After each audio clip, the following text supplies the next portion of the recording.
नमस्कार दोस्तों। तो हम लोग कंप्लीट कर रहे थे घटना चक्र की पूरी सीरीज, और इस सीरीज में आज हम लोग बात करेंगे आधुनिक भारत के अंतर्गत घटना चक्र की 28 नंबर टॉपिक असहयोग आंदोलन। देखिए 1 से लेकर 27 नंबर टॉपिक ऑलरेडी हम लोगों ने घटना चक्र का कंप्लीट कर लिया है। नीचे आपको उसका डिस्क्रिप्शन बॉक्स में उसका लिंक मिल जाएगा। शुरू से देखिए तो फिर ज़्यादा बेनिफिट होगा, और बिल्कुल एक कोरिलेटेड एक चैन के रूप में, एक सीक्वेंस के रूप में इन सारी चीज़ों को आप और बेहतर तरीके से समझ पाएंगे।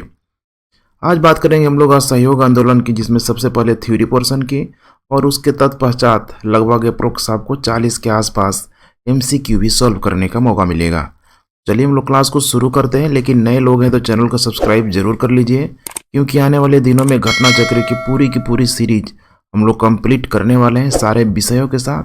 और साथ में देखिए NCERT के बेसिक चीज़ें, हिस्ट्री ज्योग्राफी स्टार्ट हो चुकी है, जाके देखिए।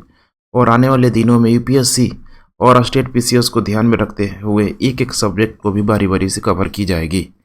तो हमारे साथ बने रहिए, चैनल को सब्सक्राइब जरूर कीजिए। अब आइए बात करते हैं थ्योरी पोर्शन की। कुछ डेट है, बहुत आपको ध्यान देना पड़ेगा, अक्सर पूछा जाता है डायरेक्ट। सितंबर 1920 में कलकत्ता में संपन्न भारतीय राष्ट्रीय कांग्रेस के विशेष अधिवेशन में महात्मा गांधी ने असहयोग के प्रस्ताव को प्रस्तावित किया था, जिसका CR दास ने विरोध किया था।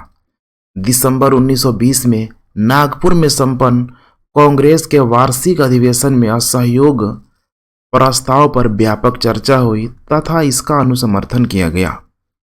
नागपुर अधिवेशन में असहयोग प्रस्ताव CR दास ने ही प्रस्तावित किया था। गांधी जी द्वारा असहयोग आंदोलन 1 अगस्त 1920 को प्रारंभ किया गया। पश्चिम भारत, बंगाल तथा उत्तरी भारत में असहयोग आंदोलन को अभूतपूर्व सफलता मिली। असहयोग आंदोलन के दौरान ही मोतीलाल नेहरू, लाला लाजपत राय, सरदार वल्लभ भाई पटेल, जवाहरलाल नेहरू तथा राजेंद्र प्रसाद न्यायालय का बहिष्कार कर आंदोलन में कूद पड़े थे। गांधी जी ने असहयोग आंदोलन शुरू होने के 1 वर्ष के भीतर स्वराज प्राप्त करने का नारा दिया। इसके साथ ही सरकारी उपाधि, स्कूल, न्यायालयों तथा विदेशी सामानों का पूर्णतः बहिष्कार की योजना भी थी। असहयोग आंदोलन की अनेक सफलताएं हैं। इसी आंदोलन ने पहली बार देश की जनता को इकट्ठा किया। अब यहाँ पे जो दिया है, भारतीय राष्ट्रीय कांग्रेस पर कोई यह आरोप नहीं लगा सकता था कि वह कुछ मुट्ठी भर लोगों का प्रतिनिधित्व करती है, जो कभी अंग्रेजों के द्वारा बोला जाता था। इस आंदोलन की सबसे बड़ी विशेषता यह रही कि उसने जनता को आधुनिक राजनीति से परिचित कराया, उनमें आज़ादी की भूख जगाई। मालाबार की घटनाओं के बावजूद इस आंदोलन में बड़े पैमाने पर मुसलमानों की भागीदारी और सांप्रदायिक एकता आंदोलन की कोई छोटी उपलब्धि नहीं थी। साथ ही इस आंदोलन से जनता के मन से ब्रिटिश शक्ति का भय हट गया। जिस समय गांधी जी भारत आए, अर्थात 1915 में दक्षिण अफ्रीका से, उस समय प्रथम विश्व युद्ध चल रहा था। उन्होंने सरकार के युद्ध प्रयासों में मदद की, जिसके लिए सरकार ने उन्हें कैसर हिंद सम्मान से सम्मानित किया, जिसे उन्होंने असहयोग आंदोलन में वापस कर दिया। जमनालाल बजाज ने अपनी राय बहादुरी की उपाधि वापस कर दी। बाल गंगाधर तिलक ने असहयोग आंदोलन को समर्थन दिया, परंतु इस आंदोलन के प्रथम दिन 1 अगस्त 1920 को उनकी मृत्यु हो जाने के कारण वह इसका परिणाम नहीं देख सके। चौरी चौरा कांड की वास्तविक तिथि, काफी इंपोर्टेंट डेट, 4 फरवरी 1922 को है। चौरी चौरी कांड गोरखपुर में।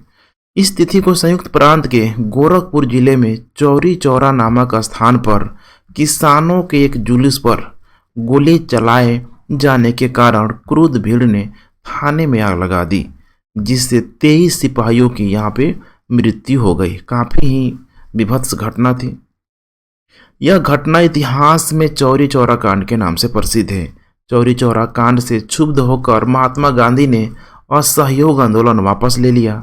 12 फरवरी 1922 को बारदोली में हुई कांग्रेस की बैठक में आंदोलन को स्थगित करने का निर्णय लिया गया।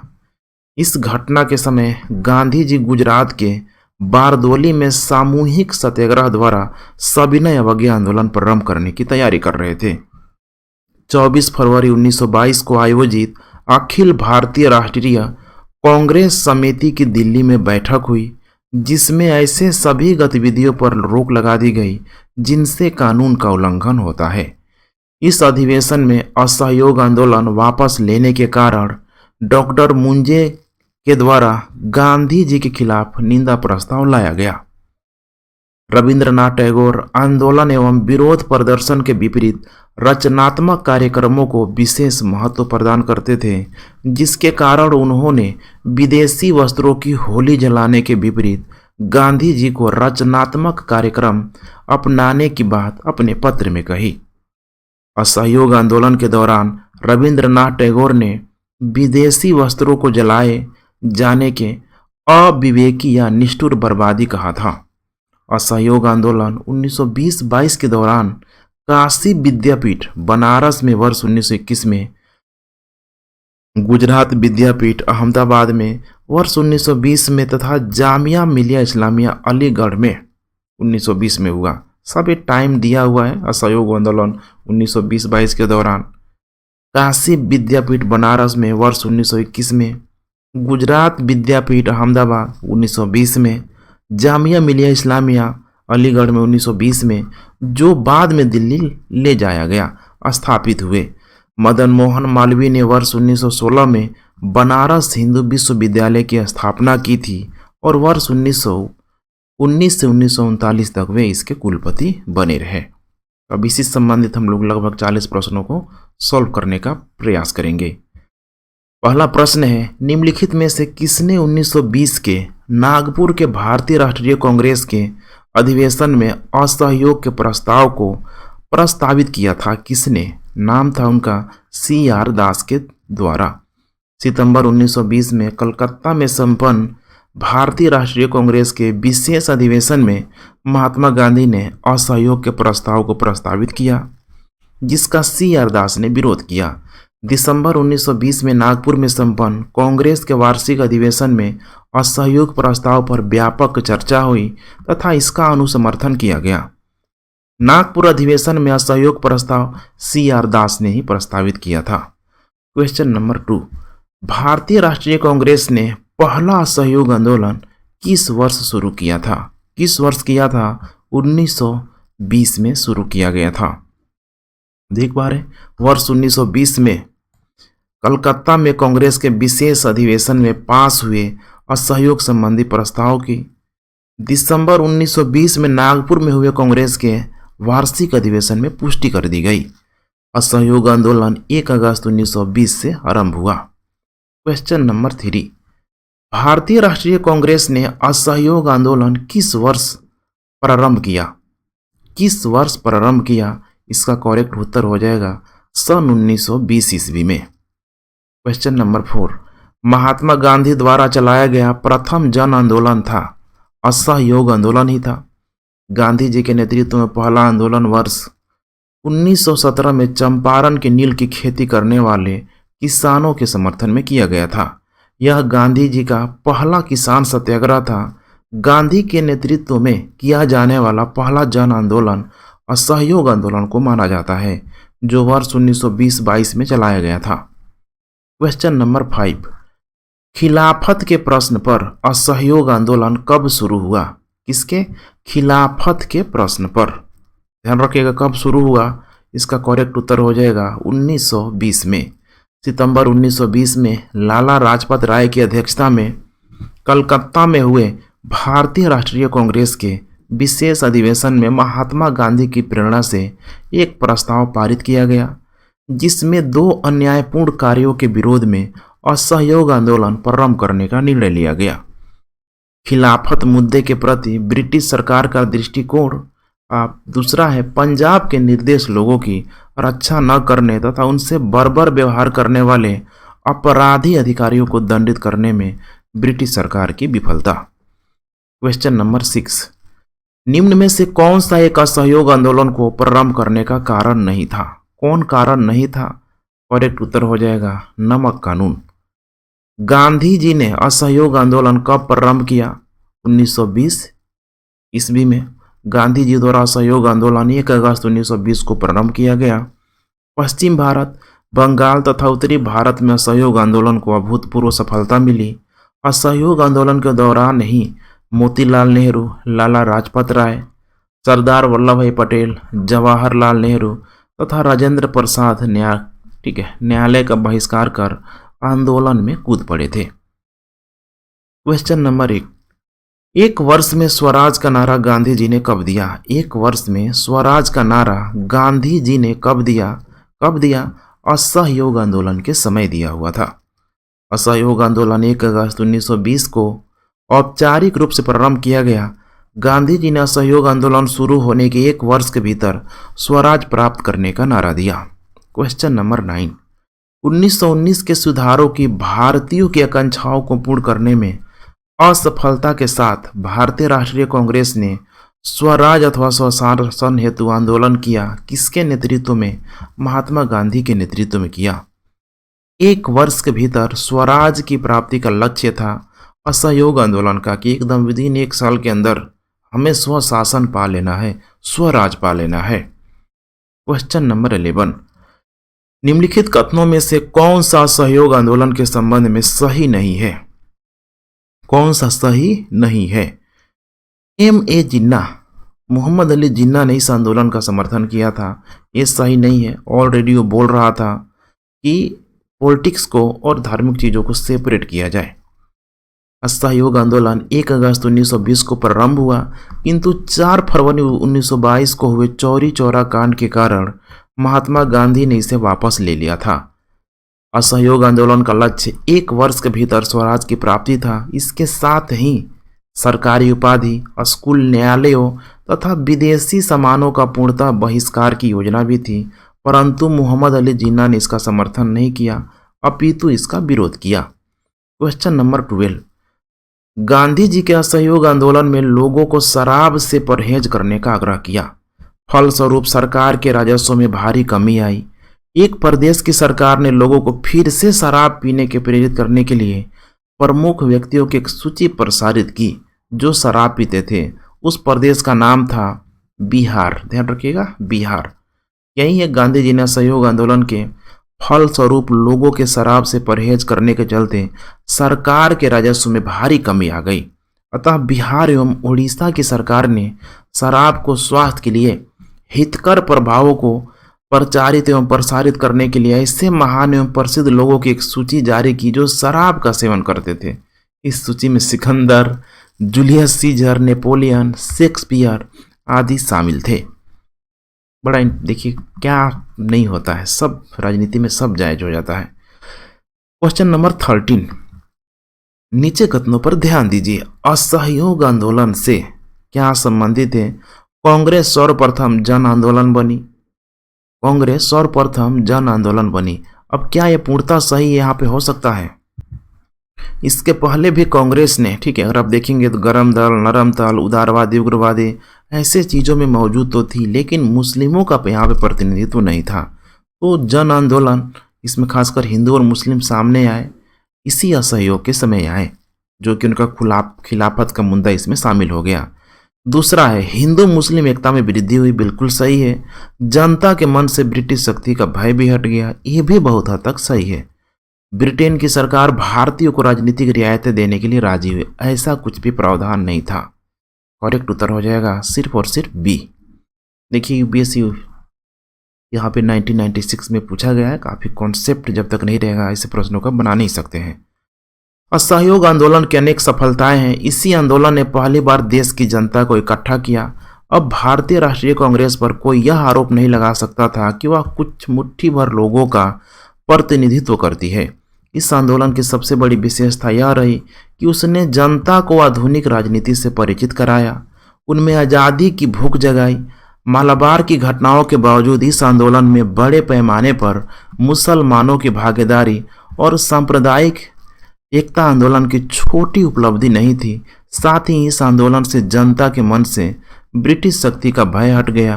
तथापि चौरी चौरा कांड के बाद इस आंदोलन को समाप्त कर दिया गया और ब्रिटिश सरकार से भारत को कोई राजनीतिक रियायत भी प्राप्त नहीं हुई। क्वेश्चन नंबर 14, ब्रिटिश सरकार ने महात्मा गांधी को जो उपाधि दी थी और जिसे उन्होंने असहयोग आंदोलन में वापस कर दिया। वह था, क्या था? कैसर ए हिंद। ध्यान रखिएगा, कैसर ए हिंद। जिस समय गांधी जी भारत आए 1915 में, उस समय प्रथम विश्व युद्ध चल रहा था। उन्होंने सरकार के युद्ध प्रयासों में मदद की, जिसके लिए सरकार ने उन्हें कैसर ए हिंद सम्मान से सम्मानित किया, जिसे उन्होंने असहयोग आंदोलन में वापस कर दिया। अन्य लोगों ने भी गांधी जी का अनुकरण करते हुए अपनी पदवियों एवं उपाधियों को त्याग दिया। यथा जमुना लाल बजाज ने अपनी राय बहादुरी की उपाधि वापस भी कर दी। क्वेश्चन नंबर 15, निम्न में से किसने असहयोग आंदोलन के दौरान अपनी वकालत छोड़ दी थी? किसने अपनी वकालत छोड़ दी थी? उनका नाम था चित्तरंजन दास। काफी ही फेमस प्रश्न है। किसने असहयोग आंदोलन के दौरान अपनी वकालत छोड़ दी थी? चित्तरंजन दास। असहयोग आंदोलन के दौरान CR दास, मोतीलाल नेहरू, राजेंद्र प्रसाद, जवाहरलाल नेहरू, विट्ठल भाई पटेल, वल्लभ भाई पटेल ने अपनी वकालत छोड़ दी। क्वेश्चन नंबर 16, निम्नलिखित में से किसने असहयोग आंदोलन को समर्थन दिया परंतु इसके परिणाम नहीं दिख सके? बाल गंगाधर तिलक के द्वारा असहयोग आंदोलन महात्मा गांधी के नेतृत्व में वर्ष 1920 से 1922 तक संचालित हुआ। बाल गंगाधर तिलक ने असहयोग आंदोलन को समर्थन दिया, परंतु इस आंदोलन के प्रथम दिन 1 अगस्त 1920 को उनकी मृत्यु हो जाने के कारण वह इसका परिणाम नहीं देख सके। क्वेश्चन नंबर 17, किस क्षेत्र में राहुल सांकृत्यायन 1920 के असहयोग आंदोलन में सक्रिय थे? छपरा। ध्यान रखिएगा, कहाँ पे? छपरा में। तो राहुल सांकृत्यायन टाइम पीरियड है उनका 1893 से 1963 के बीच, आजमगढ़ उत्तर प्रदेश के थे। असहयोग आंदोलन के दौरान वह छपरा में बाढ़ पीड़ितों की सहायता में सक्रिय थे तथा गांधीवादी आंदोलन से जुड़े थे। क्वेश्चन नंबर 18, निम्नलिखित में से कौन चौरी चौरा कांड की वास्तविक स्थिति है? ठीक है, कौन है वास्तविक स्थिति? 4 फरवरी 1922, ठंड का समय था, ध्यान रखिएगा। शहीद स्मारक चौरी चौरा के अनुसार चौरी चौरा कांड की वास्तविक तिथि 4 फरवरी 1922 है।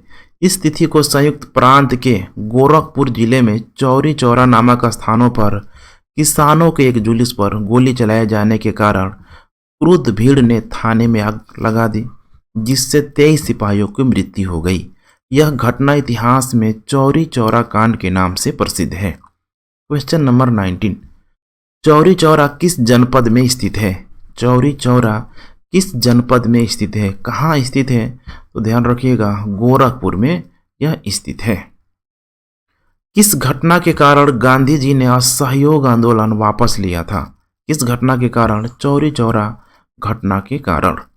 4 फरवरी 1922 को हुए चौरी चौरा कांड से क्षुब्ध होकर महात्मा गांधी ने असहयोग आंदोलन वापस ले लिया। सोचिए, अगर बहुत अधिक क्रिटिसाइज किया जाता, अगर वापस नहीं लिया गया होता तो उसके एवज में अंग्रेजों के द्वारा निर्दोष भारतीयों की यहाँ पे हत्या कर दी जाती। सबसे इम्पोर्टेंट था 12 फरवरी 1922 को बारदोली में हुए कांग्रेस की बैठक में आंदोलन को स्थगित करने का निर्णय लिया गया।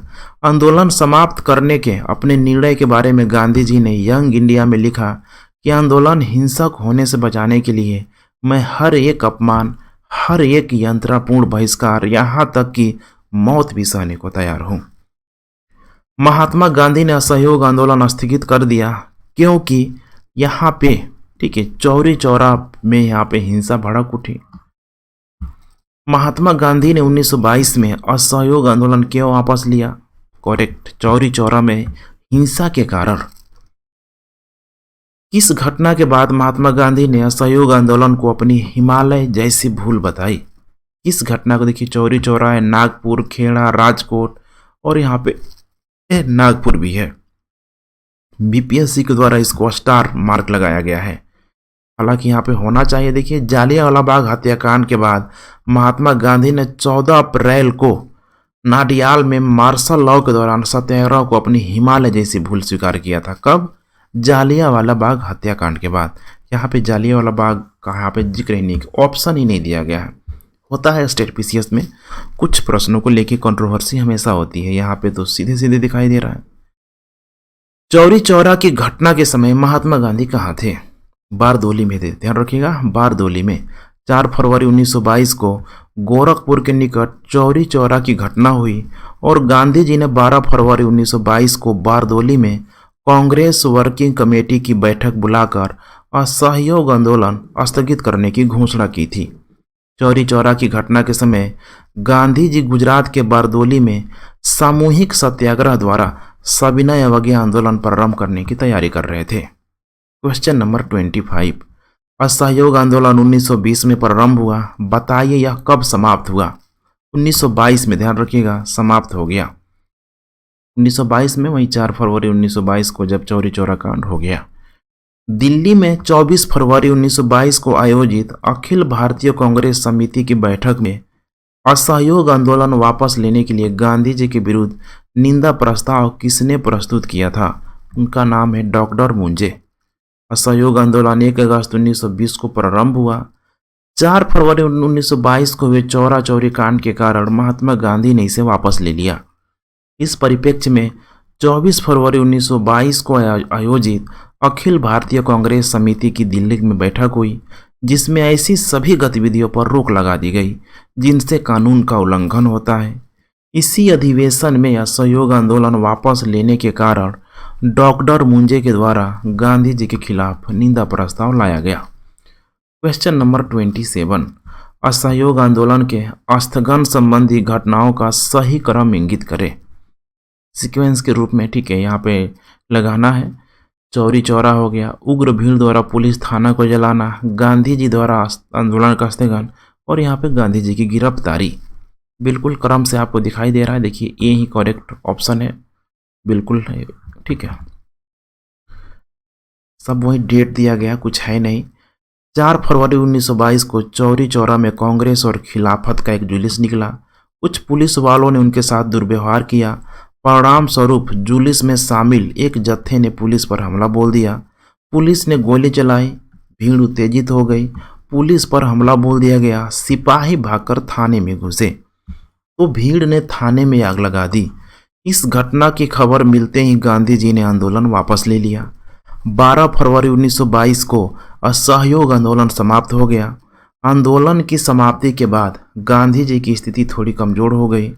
सरकार ने इस स्थिति का फायदा उठाकर 10 मार्च 1922 को उन्हें गिरफ्तार कर 6 वर्ष की सजा दे दी। इस प्रकार देखिए विकल्प ए सही उत्तर है। नेक्स्ट 28 नंबर टॉपिक, क्वेश्चन, असहयोग आंदोलन के दौरान बिहार में कृषकों का नेतृत्व किसने किया? कृषकों का नेतृत्व किसने किया?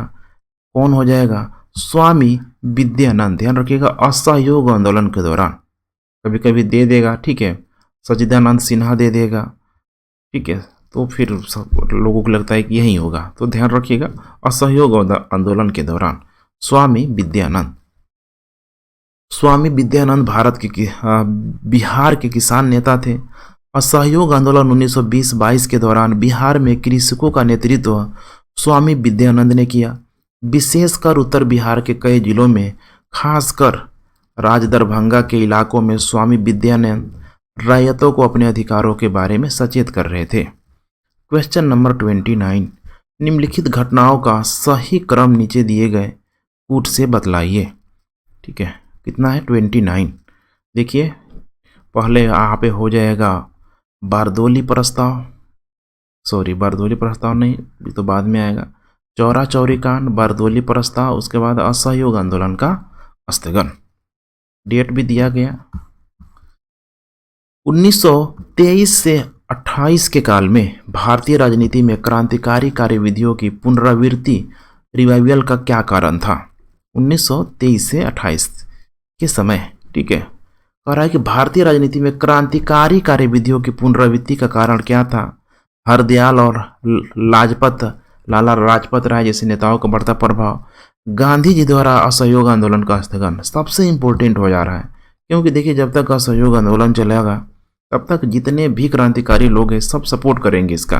कुछ लोग हैं अभी भी जो थोड़ा सा, ठीक है, अपना हिंसक गतिविधियों को बढ़ावा देना चाहते थे आज़ादी के लिए, लेकिन जैसे ही असहयोग आंदोलन को वापस लिया गया बाकी भी क्रांतिकारियों का मनोबल पूरी तरीके से टूट गया। इसीलिए सबसे इम्पोर्टेंट फैक्टर है असहयोग आंदोलन का स्थगन। वर्ष 1922 के बाद असहयोग आंदोलन के स्थगन और देश में किसी भी प्रकार की राजनीतिक गतिविधि के अभाव से बहुत से क्षमतावान राष्ट्रवादी युवाओं का मोह भंग हो गया। ये गांधी जी के नेतृत्व और अहिंसात्मक संघर्ष की राजनीति से भी असंतुष्ट थे। ये रूस, चीन, आयरलैंड, तुर्की, मिस्र आदि में कहीं भी होने वाले क्रांतिकारी आंदोलन और विद्रोहों से अनुप्राणित होकर हिंसात्मक माध्यम से ब्रिटिश शासन को उखाड़ फेंकने के लिए प्रयासरत थे। इस कारण यह काल भारतीय राजनीति में क्रांतिकारी कार्यविधियों की पुनरावृत्ति का काल माना जाता है। नेक्स्ट 13 नंबर 1, ठीक है। असहयोग आंदोलन के दौरान विदेशी वस्त्रों के लिए जलाए जाने पर किसने महात्मा गांधी को लिखा यह निष्ठुर बर्बादी है? किसने लिखा यह निष्ठुर बर्बादी है? उनका नाम था रविंद्रनाथ टैगोर। रविंद्रनाथ टैगोर ने आंदोलन एवं विरोध प्रदर्शन के विपरीत रचनात्मक कार्यक्रम को विशेष महत्व प्रदान करते थे, जिसके कारण उन्होंने विदेशी वस्त्रों की होली जलाने के विपरीत गांधी जी को रचनात्मक कार्यक्रम अपनाने की बात अपने पत्र में कही। असहयोग आंदोलन के दौरान रविंद्रनाथ टैगोर ने विदेशी वस्त्रों को जलाए जाने को अविवेकी या निष्ठुर बर्बादी कहा था। क्वेश्चन नंबर 32, निम्नलिखित में से किसने असहयोग आंदोलन के दौरान विदेशी वस्त्रों के जलाए जाने का विरोध किया था? किसने किया था? रविंद्रनाथ टैगोर के द्वारा किया गया था। क्वेश्चन नंबर 33, निम्नलिखित संस्थाओं में से कौन असहयोग आंदोलन के दौरान स्थापित की गई? कौन किया गया यहाँ पे? करेक्ट उत्तर हो जाएगा यहाँ पे सी 1, 2, 3 काशी विद्यापीठ, गुजरात विद्यापीठ, जामिया मिलिया इस्लामिया। इसमें देखिए यहाँ पे काशी हिंदू विश्वविद्यालय ये मौजूद नहीं है। असहयोग आंदोलन 1920-22 के दौरान काशी विद्यापीठ बनारस में वर्ष 1921 में हुआ, गुजरात विद्यापीठ अहमदाबाद में वर्ष 1920 में तथा जामिया मिलिया इस्लामिया अलीगढ़ में वर्ष 1920 में, जो बाद में दिल्ली ले जाया गया, स्थापित हुआ। मदन मोहन मालवीय ने वर्ष 1916 में बनारस हिंदू विश्वविद्यालय की स्थापना की थी और वर्ष 1919 से वर्ष 1939 तक वे इसके कुलपति बने रहे। क्वेश्चन नंबर 34, 1921 से 22 के दौरान देखिए असहयोग आंदोलन का मुख्य प्रतिफल था। क्या था मुख्य प्रतिफल? हिंदू मुस्लिम एकता को बनाए रखना। ये वही चीजें हैं। निम्नांकित में किसका सुमेलित नहीं है? 1919 में पार्लियामेंट और 1930 में असहयोग आंदोलन। देखिए कितना ही लंबा गैप दे दिया है, थोड़ा सा भी आइडिया होगा तो इसे सही कर जाएंगे। निम्नलिखित में से कौन सही सुमेलित है? कौन सही सुमेलित है? असहयोग आंदोलन का प्रारंभ 1931 राजगुरु को यहाँ पे फांसी, बिल्कुल करेक्ट है, ठीक है। देख पा रहे हैं 1929 में भारतीय राष्ट्रीय कांग्रेस का लाहौर अधिवेशन दिसंबर में हुआ है। 23 मार्च 1931 को भगत सिंह, सुखदेव और राजगुरु को फांसी। 1 अगस्त 1920 को असहयोग आंदोलन का आरंभ। अप्रैल 1919 को रौलेट सत्याग्रह।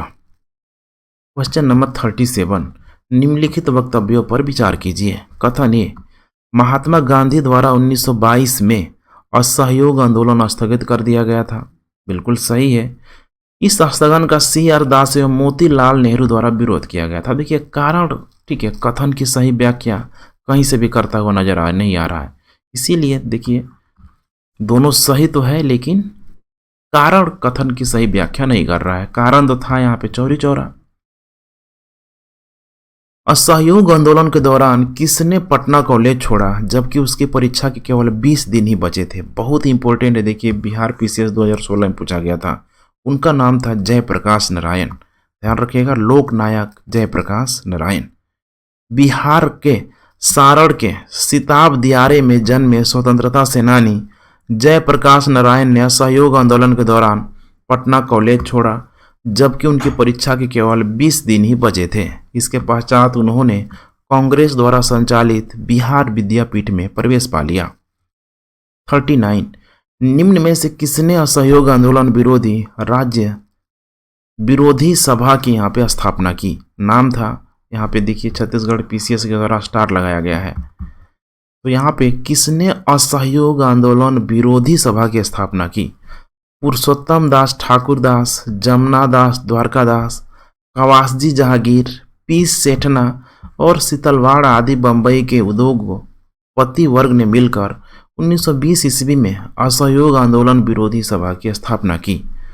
छत्तीसगढ़ लोक सेवा आयोग ने अपने प्रारंभिक उत्तर कुंजी में इसका उत्तर विकल्प माना था, लेकिन इसको संशोधित करके इसको बाहर कर दिया गया। ठीक है, इतना सारा नाम है, देखिए मोर देन लग रहा है कि ठीक है, मोर देन वन तो नहीं है, लेकिन इसको हटा दिया गया। मेरे ख्याल से अच्छा भी किया गया। काफ़ी कॉम्प्लिकेटेड है जब नाम के स्तर पर किसी चीज़ को पूछा जाता है, क्योंकि इसमें देख पा रहे हैं कितने सारे नाम मौजूद हैं। तो ठीक है फ्रेंड्स, आज का MCQ प्लस लेक्चर यही कंप्लीट होता है। कल बात करते हैं हम लोग स्वराज पार्टी की गठन का। काफ़ी इंपॉर्टेंट है, डेली मेरे साथ बने रहिए। और यकीन मानिए मैं डेली बोलता हूँ, देखिए सफलता का कोई शॉर्टकट रास्ता नहीं होता है, आपको इसी प्रक्रिया से गुजरना पड़ेगा। एक एक टॉपिक जब तक आप नहीं पढ़ेंगे, आप किसी भी एग्जाम को पहले आप प्रिडिक्ट नहीं कर पाते हैं भाई कहाँ से कितना प्रश्न आएगा। तो बेटर है कि अभी आप एक बार थ्रू आउट सबको पढ़िए, उसके बाद से जब रिवीजन के दौरान लगता है कि यहाँ से प्रश्न बनने की संभावना अधिक है, उसको बार बार रिवीजन कीजिए। यही होती है रियल स्ट्रेटजी। उम्मीद है इसको आप फॉलो करेंगे और डेली डेली से बात कीजिए। Thanks for watching. जय हिंद।